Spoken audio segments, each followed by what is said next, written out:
Okay, you're good to go. Yes. Thank you. Now call the regular board meeting order. 6:03. Roll call. Jim Anderson. Present. Dr. Blank. Here. Rita Hickey is excused. Jennifer Moth. Here. Carmen Smith excused. Cindy Sutter. Here. And Dan Sutter is here.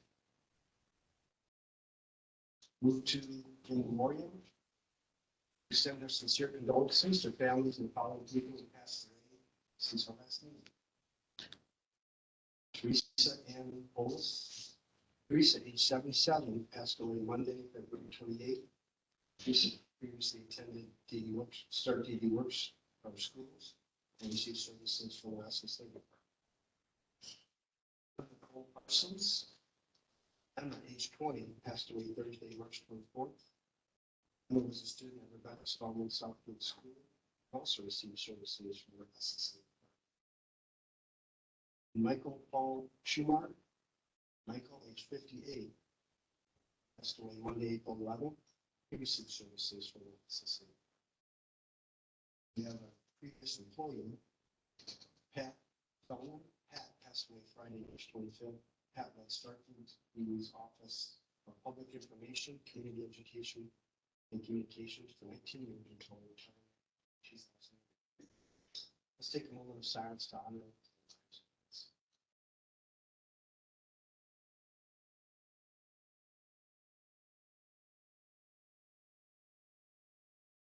Okay, thank you. Now need a motion to approve minutes from the regular board meeting held March 26th. Moves. Second. Anderson, second. Any additions, revisions, or corrections? If not, favor approval of board minutes, say aye. Aye. Aye. Say nay. No abstentions. Minutes are approved. We'll entertain anyone for public speaks.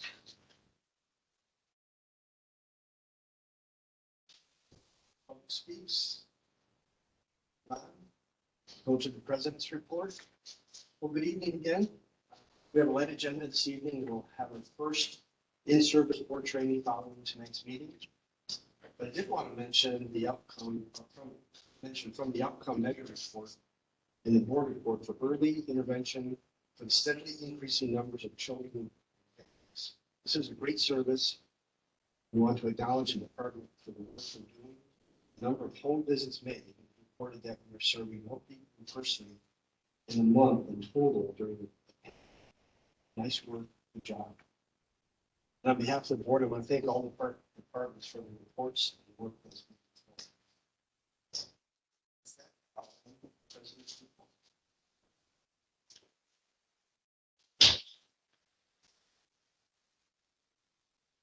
Good evening. It's good to see you in our April meeting already. We're four meetings into the year. It's hard to believe. At your desk, we worked with Triad, our communications firm, to put you all on billboards. So you'll have your own mini billboard to take with you. I want to thank Lisa Paramore, who helped coordinated with Triad. She ran up there Monday to make sure we could have for the board meeting. So it's a little keepsake for you. So another just thank you for your service. So we would very much appreciate it. Given the board in service this evening, we will have an abbreviated meeting, and I'll keep my report very, very short. Focus area obviously is on our accreditation and getting that accreditation, all the training, all the meetings that have to happen to revise plans taking place. So work is going to has been done and will continue to be done through the end of May. So the earliest DODD can return is in June. So lots and lots of work is happening. The County Board Association is setting 3 representatives on May 9th and 10th to come in and meet with SSAs, meet with supervisors, and also provide outcome training, which was one of the areas we were cited on. We'll go more specifically into the citations during the road board in service, but they're going to focus on some of the areas and provide training to us to complement all the other training that's been going on. We also have contracted with New York, which is a council of governments, and they did our pre-accreditation last fall, or last August it was. And obviously they provided some warning signs to us that we needed to be working on. We're going to do another pre-accreditation survey August, September again, but they're also going to assist us, like we review 30 plans every month. Our provider compliance department does that. They're going to monitor 6 of those plans to see if we're catching everything. And they're going to meet with the reviewers and kind of have a mentoring and coaching session with them. Equally, they're going to meet with SSAs and they're going to meet with supervisors to do the very same thing and how to instruct SSAs on areas that need improvement. So that's going to be starting probably in June, but no later than July. So that's a service that we're paying for. We feel it's money well spent going forward. So as I said, the earliest the reviewers can come back is in June, and then if everything is clear, we'll have a 1-year accreditation that dates back to March.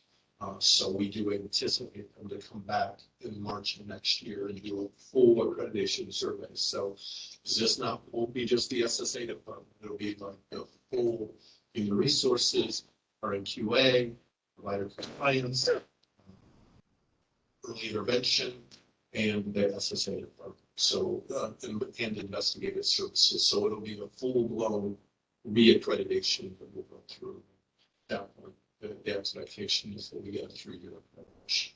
So that's the superintendent's report. Any questions? Concerns? Issues? Are you happy with your pictures? Can you maybe turn them around so you can see? It's a little scary looking. Yeah. So. As long as it's just this size.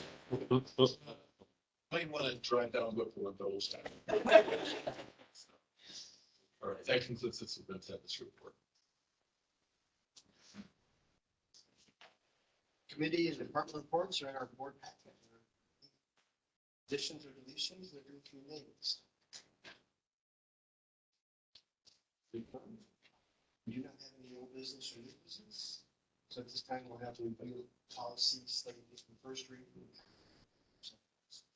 Good evening, everyone. We have policies for first reading. Each of them had just some minor revisions. First, we have policy 2.29, free choice of provider. The revision was to use the phrase people served in place of the word individuals, and we replaced the word guardians with the word representatives. Policy 5.21, preschool transitions. Again, just minor revisions to replace early childhood with the word preschool. And then we added providers in the last paragraph as a group that SART DD would work with and partner with. And then finally, policy 6.01, IT acceptable use. We revised this policy to replace supervisor with IT manager at the end of the first paragraph as the responsible person to answer questions about acceptable use. Thank you. Thank you. And we'll do 2 resolutions. Resolution 04-1622 approves the board expenditures for March 2022. Any motions? Peterson motions. And second. Kaplan seconds. Thank you. Discussion. Good evening, everyone. Total local revenues for the month of March, 706,000. Total state revenues of 248,000, and total federal of 4.25 million. We did receive a waiver reconciliation during the month of March. Total revenue for March then is 5.2 million. We had 3 payrolls during the month of March totaling 1.9 million. Total benefits paid of 1.2 million, and total all other expenses paid of 373,000, giving us total expenses of about 3.5 million for March. So our revenues did exceed our expenses by 1.7 million. Going down toward the bottom there, where our ending cash balance at the end of March is 54.7 million. Then we must add back in our 2021 prior year purchase orders that were closed, deduct outstanding 2021 purchase orders that are still open. We have 13.8 million in 2022 purchase orders still open. And then our year-to-date negative financial position of 6.03 million gives us unencumbered cash at the end of the month of 41.15 million. Again, we're deducting out our reserve balance of 10 million gives us actual unencumbered cash of 31.15 million. Looking at our budget versus actual, so we've received 6.5 million in revenues year to date, which is about 13% of what we expect to receive so far. Total expenses of 12.5 million, which is 22.45%. At the end of March, our target's about 25%, so we're a little below that right now. Over on the far right, our available budget at the end of March is just under $30 million, mostly made up of unencumbered labor match dollars and personnel. Looking at our prior year encumbrances carried over, so we carried over 766,000 in 2021 POs. We have paid 393,000 off of those during 2022, canceled 312,000, so we still have about 61,000 remaining at the end of March. Now looking at resolution 041622, you can see the 3 payrolls there. Nothing really to note out of the ordinary for any of those payrolls.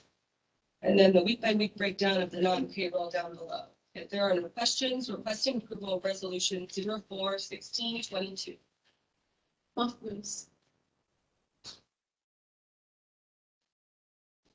All in favor? Oh, did I do that? No, that's it. I did that. All in favor of the resolution, say aye. Opposed, say nay. Abstentions? Shows the March to approve. We've got resolution 041722, amendments to the 22-23 program calendars. Any motion? That's a motion. And a second? Adeline, second. Thank you. Discussion, comment. So last month, we presented a resolution to approve the program calendars for 2022, 2023. And as a part of that resolution, we stated that we would bring any unforeseen changes back to the board for an amendment. So didn't realize I'd be back this soon, but we are back this evening to make several revisions to the 2022, 2023 calendars. And those really pertain to the calendars for Taft and Avondale programs. So in your board packet, those 2 calendars are included, and the changes are highlighted for you in the center section in red. But some of the changes include changing the first day of school at Avondale from the 18th to the 22nd, changing October 28th to a staff day. The end of the 4th 9 weeks and the last day for students will be changed. As a result of these changes, total student hours, you'll see at the very bottom, have changed from 1,100 to 1,074. And then the Taft calendar was changed to add a staff workday with no students on March 27th. So making these revisions really permit Stark DD to align with plain local school calendar. And this is for staffing and building availability purposes. And the hours for both programs have been adjusted and continue to exceed the Ohio Department of Education requirements for student hours. Any questions about that? Thank you. Thank you. All in favor of the resolution 041722, say aye. Aye. Opposed, say nay. Any abstentions? Malcolm abstains. Resolution is approved. we'll move on to second reading. The board policies presented in February. Can you present that? Policy 2.05, public records request, was revised. Language was included from the administrative code verbatim. Policy 2.19, utilizing county tax dollars as a last resort, also had a revision. Placed the word individual with person, and also include a sentence that explains who's eligible for enrollment on the Medicaid HCBS waiver. Policies 4.09, employee reasonable accommodation, and policy 6.05, IT email, were both reviewed with no changes recommended. Thank you. All right, thank you. That brings us to resolution 1822, providing approval for board policies presented for second reading. Need a motion? Papa Langos. Any second? Anderson seconds. Thank you. Any further discussion? Resolution, say aye. Say nay. Any abstentions? If none, board policies are approved. Okay, we have a quick meeting here. Coming to the end. Need a motion to adjourn. Some motions. Any second? Papa Lang seconds. All in favor, say aye. Aye. Say nay. Abstentions, you have adjourned at 6:19. Thank you.